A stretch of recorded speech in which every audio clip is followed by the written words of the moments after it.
Hi everyone, welcome back to my YouTube channel. You're watching Important Judgments series by Law by Nilay Kumar, and this is your educator Nilay Kumar. In today's video, that is the fourth lecture of the series, we will be discussing Mary Pushpam versus Telvi Kurusumari and others. Right? It's a very short judgment. In this, we will be discussing the doctrine of merger. Right? Now, let's see what is doctrine of merger. Before that, let's see, the quorum is two judges, right? The author of the judgment is Justice Vikram Nath, and the date of this judgment is 3rd January 2024. In this judgment, we'll be discussing the doctrine of merger, CIT versus Amritlal Bhogilal and Company case, Ramchandra Abhyankar versus Krishnaji Dattatreya Bapat 1969 Supreme Court case, Kunnayamed and others versus State of Kerala case, and Central Board of Dawoodi Bohri Community versus State of Maharashtra case. Right अब हमारा जो अभी present judgement है Mary पुष्पम का, उसमें supreme court has relied on Supreme Court has relied on two judgments. Let me tell you. One is this judgment and the other is this judgment. The Supreme Court has relied on these two judgments. ये जो दो judgements हैं, ये जो मैंने बताए हैं, ये मैंने एडिशनल आपको बताए हैं so that I can explain you the doctrine of merger. Right, CIT versus Amritlal का जो केस है, ये बॉम्बे हाई कोर्ट का केस है, and this was the first time that India में post independence doctrine of merger actually discuss किया गया था. Right, so let's see first what is doctrine of merger.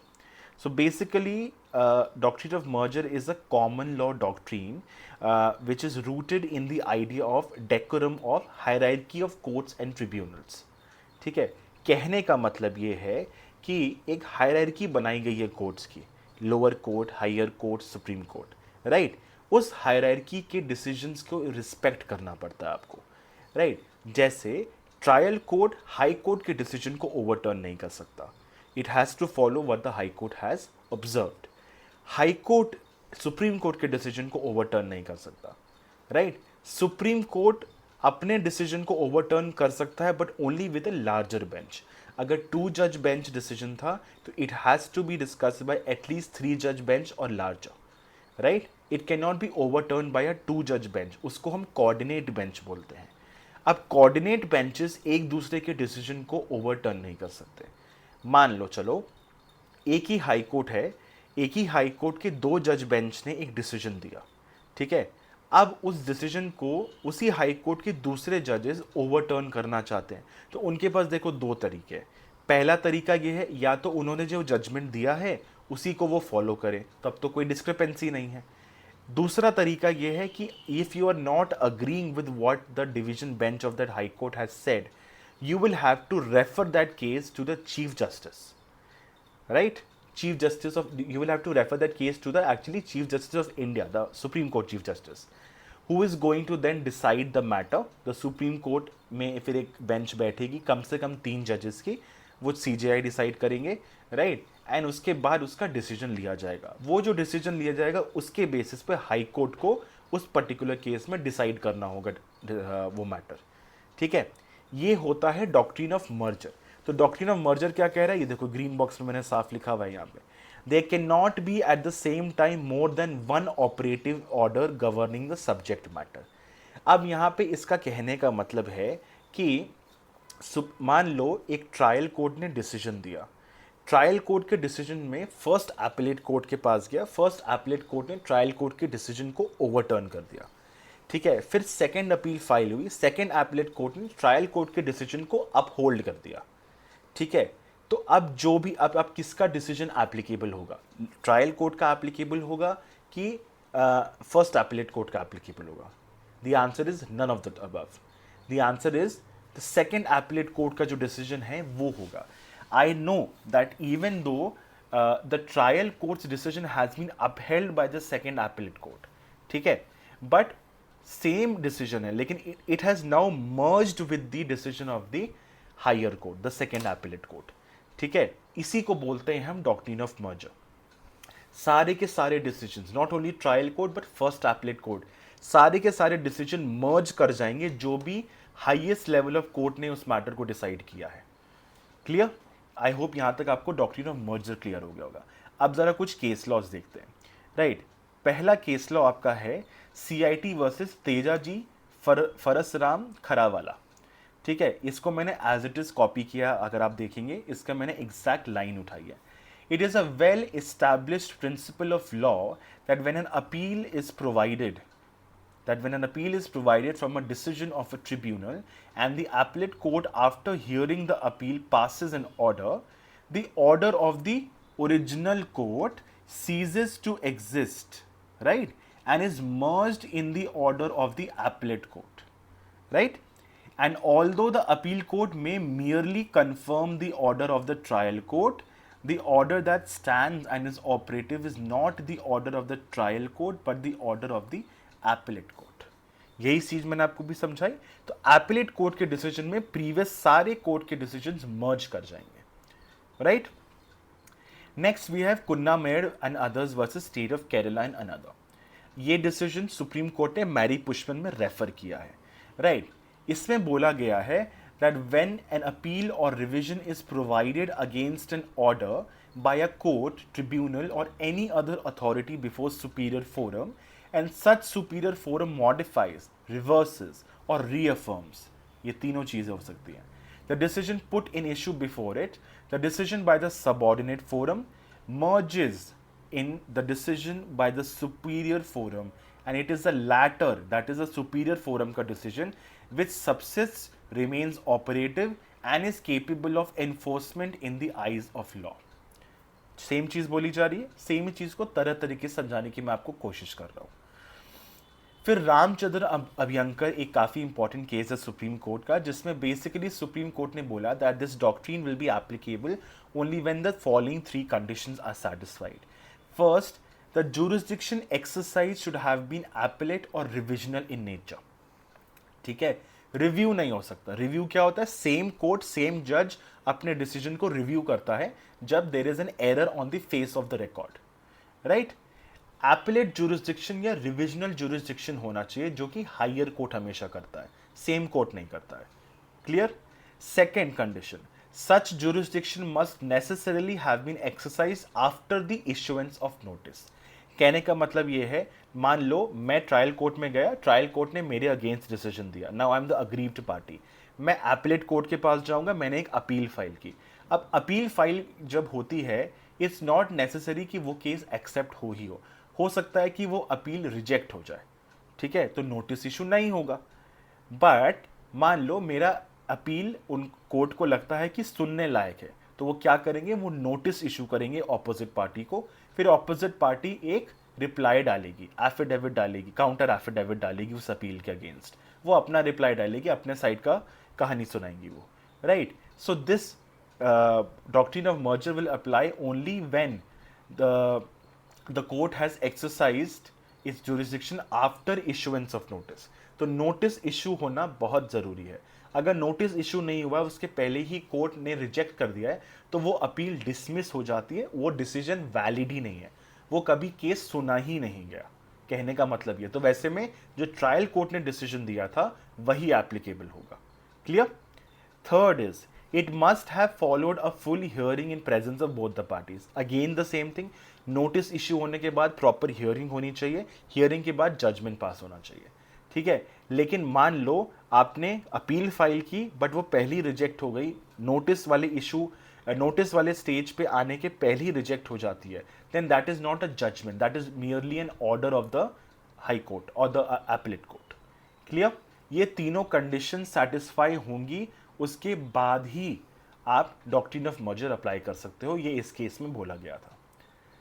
फिर इसके बाद एक केस आता है, ये 2005 का सुप्रीम कोर्ट का जजमेंट है, इफ आई एम करेक्ट, ठीक है।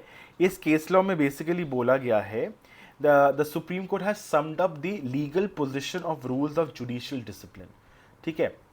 पहली चीज, the law laid down by this court का मतलब सुप्रीम कोर्ट है, ये सुप्रीम कोर्ट है, in a decision delivered by a larger bench of larger strength is binding on any subsequent bench of lesser or co-equal strength। ठीक है, मतलब larger bench का जो डिसीजन है वो हमेशा स्मॉलर बेंच या फिर इक्विवेलेंट बेंच के डिसीजन पे आप हमेशा बाइंडिंग होता है, आप उसको ओवरटर्न नहीं कर सकते। ठीक है, तो अगर 5 जजेस का कोई डिसीजन है तो सुप्रीम कोर्ट के 5 जजेस को भी सेम डिसीजन देना पड़ेगा। If they want to give if they want to change the decision और overturn the decision, they need to refer the case to the CJI so that the CJI can make a larger bench judge larger bench for that hearing of the case. Clear? A bench of lesser quorum cannot disagree or dissent from the view of the law taken by a bench of larger quorum. In case of doubt, all the bench of lesser quorum can do is to invite the attention of the Chief Justice and request for the matter being placed for hearing before a bench of larger quorum than the bench whose decision has come up for consideration.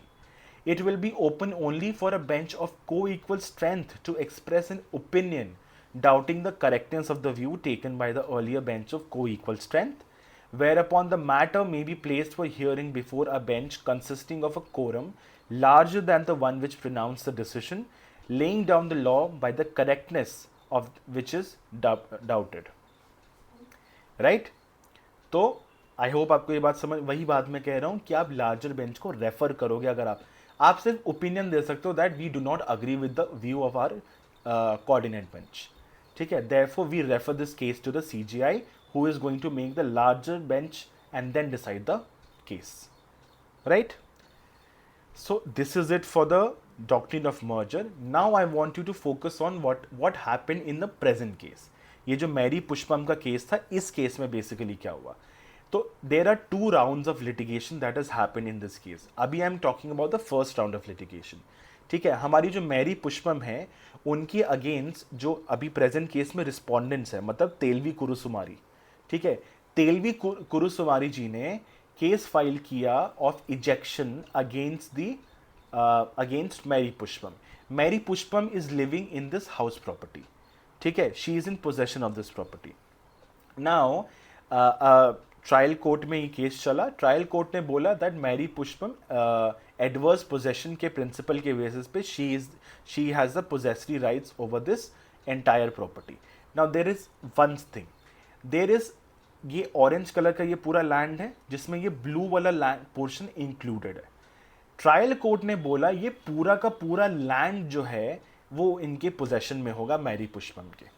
ठीक है, फिर तेलवी कुरुसुमारी of course case हार गई, तो उन्होंने first appellate court में जाके एक अपील फाइल की। उन्होंने भी ट्रायल कोर्ट के डिसीजन को अपहोल्ड किया और वहां पे भी वही चीज़ बोली गई कि पूरा का पूरा लैंड जो है ये इनके पोजेशन में होगा मैरी पुष्पम के। ठीक है, फिर सेकेंड एपीलेट कोर्ट के पास गई। सेकेंड एपीलेट कोर्ट ने 1990 में एक जजमेंट दिया जिसमें उन्होंने बोला, ट्रायल कोर्ट के डिसीजन को अपहोल्ड किया और उन्होंने बोला ये 8 cents of land included the house property will be in possession of the Mary Pushpam. ठीक है, अब क्या हुआ, समवेयर अराउंड इन 2000s ये जो तेलवी कुरुसुमारी है और इनकी जो फैमिली है ये इनको मैरी पुष्पम को परेशान करने लगी। They were basically interfering with her possessory rights over this property. तो क्या हुआ, मैरी पुष्पम ने एक केस फाइल कर दिया ट्रायल कोर्ट में that they are interfering with my rights. ठीक है, तो रिटन स्टेटमेंट में जो हमारे तेलवी कुरुसुमारी और उनकी फैमिली है उन्होंने रिटन स्टेटमेंट में बोला कि हाई कोर्ट जो 1990 का जो हाई कोर्ट का जज, अब हम सेकेंड राउंड ऑफ लिटिगेशन पे आ चुके हैं। फर्स्ट राउंड 1990 में ख़त्म हो गया, सेकेंड राउंड अभी 2000s में शुरू हुआ है। ठीक है, तो उन्होंने बोला रिटन स्टेटमेंट में, उन्होंने डिफेंस लिया कि जो हाई कोर्ट ने डिसीजन दिया था that was regarding only the house property and not the entire piece of land. ये उन्होंने डिफेंस लिया। ठीक है, तो ट्रायल कोर्ट ने इश्यूज फ्रेम किए। One of the issues that was frame, issue number 2, अगर आप जजमेंट देखोगे उसमें दिख जाएगा आपको। इशू नंबर 2 जो है उसमें इशू ये था कि जो हमारा 1990 का सुप्रीम हाई कोर्ट का जजमेंट है, ठीक है, मद्रास हाई कोर्ट का जो जजमेंट है 1990 का, is it regarding only house property और the entire piece of land, ये जो 8 सेंट्स ऑफ लैंड है। ठीक है, तो ये इशू फ्रेम हुआ। तो इसमें डिसाइड ये हुआ that it is only with respect to house property. Trial court ने Madurai bench, that is Madras high court के मदुराई बेंच के 1990 वाले जजमेंट को कि अगेंस्ट डिसाइड किया दैट उन्होंने उसका इंटरप्रिटेशन दिया कि नहीं, ये सिर्फ हाउस प्रॉपर्टी के पोजेशन में है, not the entire piece of land. ठीक है, सेम फिर तो हमारी जो ये मैरी पुष्पम जी हैं, इन्होंने क्या किया, हाई कोर्ट में जाके अपील फाइल की, फर्स्ट अपील फाइल की। फर्स्ट अपील फाइल करने के बाद हाई कोर्ट ने भी बोल दिया वही चीज जो लोअर कोर्ट, ट्रायल कोर्ट ने बोला था, that she is only in possession of house property. Now, aggrieved by this, she filed an SLP before the Supreme Court, and that is the case which we are reading now. Supreme court ने बोला कि high court और trial court ने doctrine of merger का साफ violation किया है।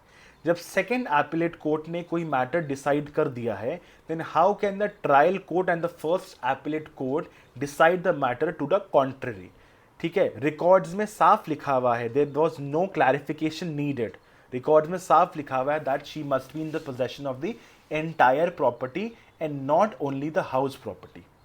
ठीक है, तो पूरा ऑरेंज और ब्लू पोर्शन उनके पोजेशन में था, ऐसा हाई कोर्ट ने बोला था 1990 में।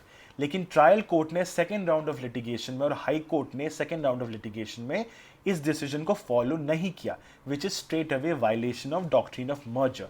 It's a common law principal and it is in violation of that.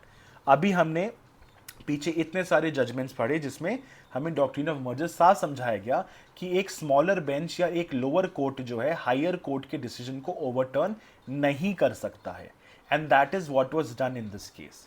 तो सुप्रीम कोर्ट ने अपील एक्सेप्ट किया मैरी पुष्पम का, उन्होंने हाई कोर्ट के डिसीजन को ओवरटर्न किया और उन्होंने बोला कि डॉक्ट्रिन ऑफ मर्जर अप्लाई होगा। और अब जो सुप्रीम कोर्ट डिसीजन दे रहा है, ठीक है, सारे के सारे डिसीजंस अब सुप्रीम कोर्ट के डिसीजन के साथ मर्ज कर जाएंगे और सुप्रीम कोर्ट ने बोला that she must be given possession of the entire property, not only the house property, the entire property, right. So this was decided in this case. तो इस केस में आपका डॉक्ट्रिन ऑफ मर्जर इंपॉर्टेंट है, और ये जो मैंने case laws आपको कराए हैं, ये सारे केस लॉज आपको याद होने चाहिए। ये 4 केस लॉज हैं, ये चारों के चारों केस लॉज आपको याद होने चाहिए। ठीक है, इसमें ये फैक्ट्स मैंने सिर्फ आपको सब एग्जाम्पल के तौर पे मैंने आपको समझा दिया है ताकि आपको डॉक्ट्रिन ऑफ मर्जर अच्छे से समझ में आ जाए। इस प्रेजेंट केस में फैक्ट्स इंपॉर्टेंट नहीं है, सिर्फ डॉक्ट्रिन ऑफ मर्जर क्या होता है और किन किन केस लॉज में क्या बोला गया था, बस ये याद रखने की आपको ज़रूरत है। Clear? So this is it for this video. If you have any doubts, you have the contact details on the screen. You can contact me anytime. And don't forget to join my Telegram channel. Please like and share this video and subscribe to my YouTube channel. I will see you in the next video. Bye-bye.